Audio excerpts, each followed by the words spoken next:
प्यारे बच्चों, आज हम लोग शिक्षण पाठ्य योजना का निर्माण कैसे करेंगे उसके आगे की कड़ी को समझेंगे। इसके पूर्व हमने आपको जो श्यामपट्ट पर आवश्यक कार्य संपादित किए जाते हैं उसको बताया। उद्देश्य का निर्धारण कैसे करना है, ज्ञानात्मक, भावात्मक और क्रियात्मक, उसको हम लोगों ने पढ़ लिया है पिछले वीडियो में।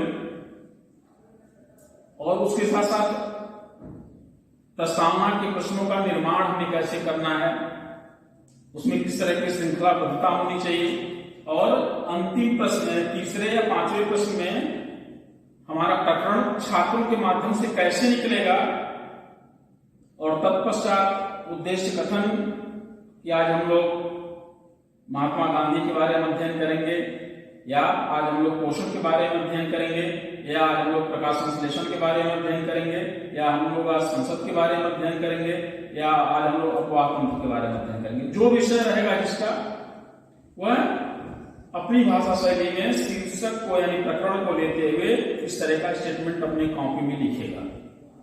और जो कॉपी में आपको लिखा होगा यानी पाठ्य योजना पुस्तिका में लिखा होगा, उसी तरह का कथन स्टेटमेंट कक्षा कक्ष में आपके द्वारा दिया जाना चाहिए। उद्देश्य कथन के बाद बात आती है शिक्षण अधिगम व्यवस्था की, जहां से वास्तविक पढ़ाई शुरू करने जा रहे हैं, यानी अध्यापन कार्य करने जा रहे हैं, जहां से बच्चे को कुछ लाभ हो सकता है। और आपकी जो त्रुटियां हैं अध्यापन कार्य में, क्योंकि अभी आप लोग फ्रेशर हैं, अभी आप प्रशिक्षण ले रहे हैं हमारे यहाँ, भविष्य में प्रशिक्षण लेने के बाद आप शिक्षक बनेंगे, किसी विद्यालय में अध्यापन कार्य करने जाएंगे, पढ़ाने जाएंगे। इसलिए यही एक समय है जहां पर त्रुटियों को सुधारा जा सकता है, क्योंकि यहाँ पर त्रुटियों को बताने वाले आपके टीचर्स रहेंगे, आपके सब लोग रहेंगे, जो भी कक्ष पर्यवेक्षक के रूप में आपके रहेगा, बाकी कमियों को कमेंट डायरी में लिखेगा। सबसे पहले क्या बनाते हैं, लिखेंगे शिक्षण अधिगम व्यवस्था। उसके बाद हम इस तरह का एक टेबल बनाएंगे, सारणी बनाएंगे, और यहाँ पर सब क्रम संख्या लिखा शिक्षण बिंदु के लिए इंडिकेट करेगा। फिर छात्राध्यापक या जो स्टूडेंट हमारे गर्ल्स होंगी वो छात्राध्यापिका लिखेंगे यहाँ पर, और जो बॉयज होंगे वो छात्राध्यापक लिखेंगे। छात्राध्यापक या छात्राध्यापिका कथन। उसके बाद छात्र अनुक्रिया, यहाँ पर केवल गृह विज्ञान को छोड़कर सभी छात्र, सभी जो हमारे नौ प्रवेशी ट्रेनिंग लेने वाले छात्र हैं वो यहाँ पर छात्र अनुक्रिया लिखेंगे, क्योंकि होम साइंस अधिकतर यहाँ विद्यालयों में जो लड़कियां पढ़ती हैं, इसलिए वहां पर होम साइंस जिनका टीचिंग विषय होगा, जो अध्यापन कार्य करने जाएगा, वह छात्रा अनुक्रिया लिखेगा, बाकी लोग छात्र अनुक्रिया लिखेंगे। शिक्षण बिंदु होगा तीसरे कॉलम में, और चौथे कॉलम में विधि, प्रविधि और सहायक सामग्री। हमें एक चीज बताते हैं, शिक्षण बिंदु का अर्थ है बहुत से विश्वविद्यालयों के प्रारूप में पहले नंबर पर है, लेकिन हमारे विश्वविद्यालय का जो प्रारूप है पाठ्य योजना पुस्तिका निर्माण का, वो तीसरे चरण में है, तीसरे कॉलम में है।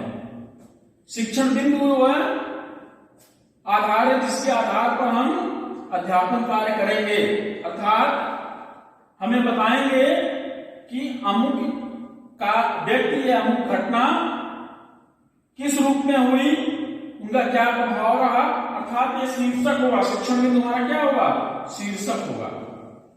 और जो यहाँ पर विधि और प्रविधि और सहायक सामग्री लिखी हुई है,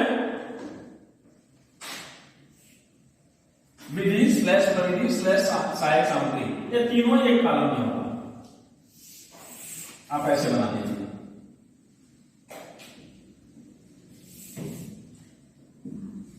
विधि का होता है कि आप किन किन विधियों का प्रयोग किए अपने अध्यापन कार्य, जैसे कि आप व्याख्यान यहाँ पर दे रहे हैं इस शिक्षण बिंदु के कार्ड यहाँ पर, तो यहाँ पर लिखेंगे व्याख्यान विधि।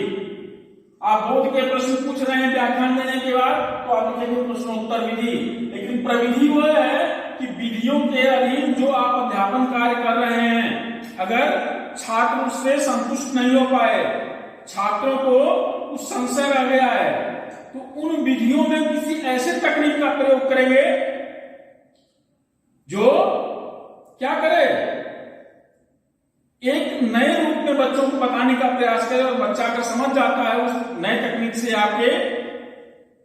आपके विषय वस्तु को, उसे हम प्रविधि कहेंगे। यानी विधि के अधीन, यानी विधि में रहते हुए विधि का खोजना है, क्या है, प्रविधि है। यानी एक नियम के अधीन रहते हुए किसी नई बात को खोज के अपने छात्रों के सामने कक्ष में प्रस्तुत करना, जिससे आपकी बात को सरलता से आपके छात्र समझ जाएं, उसे हम प्रविधि कहते हैं। सहायक सामग्री का अर्थ है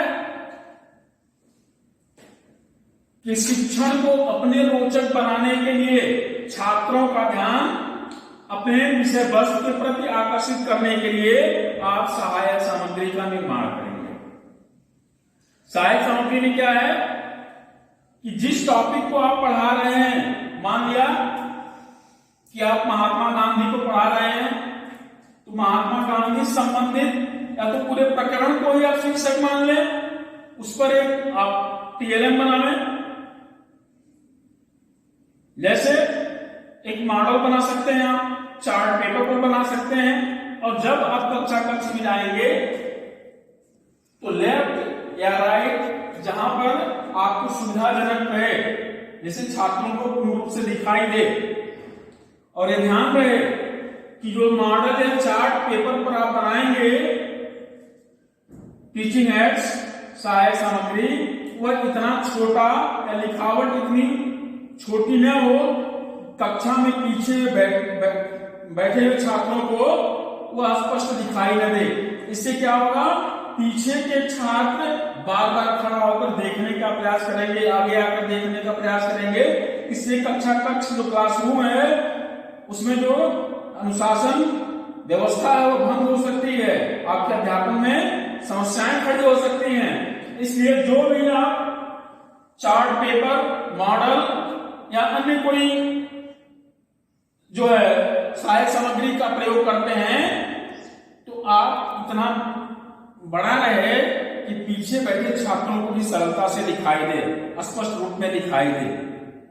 और जब आप अध्यापन कार्य करें तो वह शीर्षक जब आता है जिसका आपने मॉडल या चार्ट बनाया है, तो आप हाथ से नहीं बल्कि पॉइंटर से उस टॉपिक को रिलेट करेंगे उससे, मॉडल या चार्ट पेपर से। इससे क्या होगा, आपका आत्मविश्वास भी बना रहेगा और छात्रों के अंदर रोचकता रहेगी उस मॉडल चार्ट के माध्यम से पढ़ने के लिए। इसलिए अच्छे शिक्षण के लिए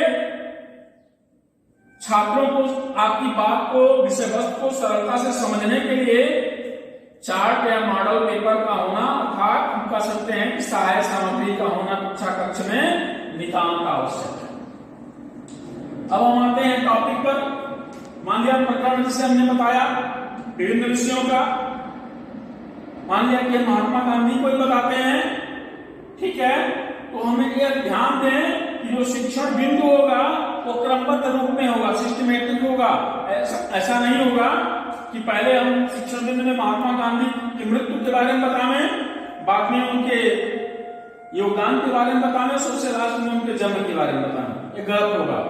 इससे क्या होगा कि बच्चे दिग्भ्रमित होंगे कि पहले उनका मृत्यु हुआ कि पहले जन्म हुआ। इसलिए जिस विषय वस्तु को, जिस विषय को पढ़ाने, आप मान लिया कि अपवातंत्र पढ़ा रहे हैं, अपवातंत्र की शुरुआत क्या आंसर क्या है वो बताएंगे, परिचय बताएंगे।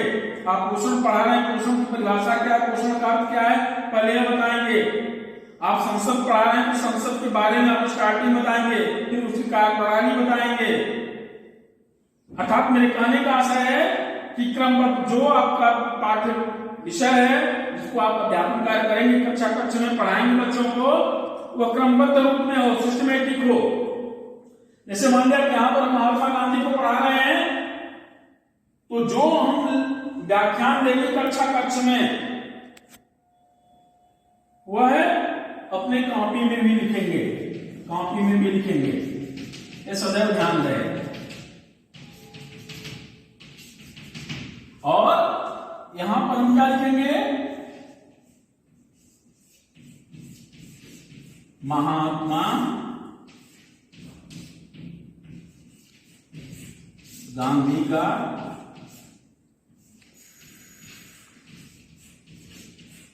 जीवन परिचय, यह हमारा शिक्षण बिंदु, यानी पहले व्याख्यान में हमको गांधी जी के जीवन परिचय को बताना है। अब आपको पढ़ाना कैसे कक्षा कक्ष में, यह ध्यान देना है कि आपको बताना है। जैसे मान लिया कि हम फॉर एग्जाम्पल बता रहे हैं, उदाहरण स्वरूप बता रहे हैं आप लोगों को, बच्चों गांधी जी का जन्म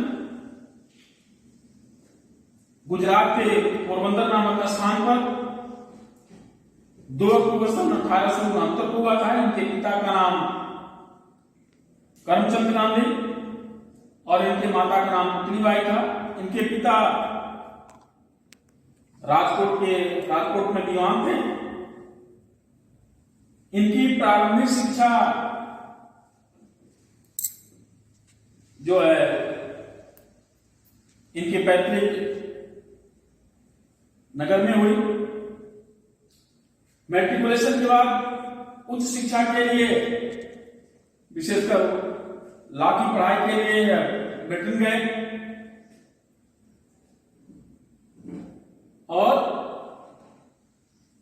वहां से आने के बाद, ब्रिटेन से वापस होने के बाद, इनका जो भविष्य का जीवन था वो अपने पेशे को लेकर स्पष्ट नहीं था, अर्थात वकालत में इनकी अधिक रुचि नहीं थी। और दूसरी जो सबसे बड़ी बात है कि इनके माता पिता 13 वर्ष की अवस्था में इनका विवाह कर दिया। यहां आने के बाद उन्होंने भारत में चल रही उस समय अंग्रेजों की जातियों को समझा, देखा। किंतु उसी समय दक्षिण अफ्रीका में भारतीयों पर हो रहे अन्याय के विरुद्ध आवाज उठाने हेतु इन्हें दक्षिण अफ्रीका जाना पड़ा। बच्चों यह बताओ आप सबको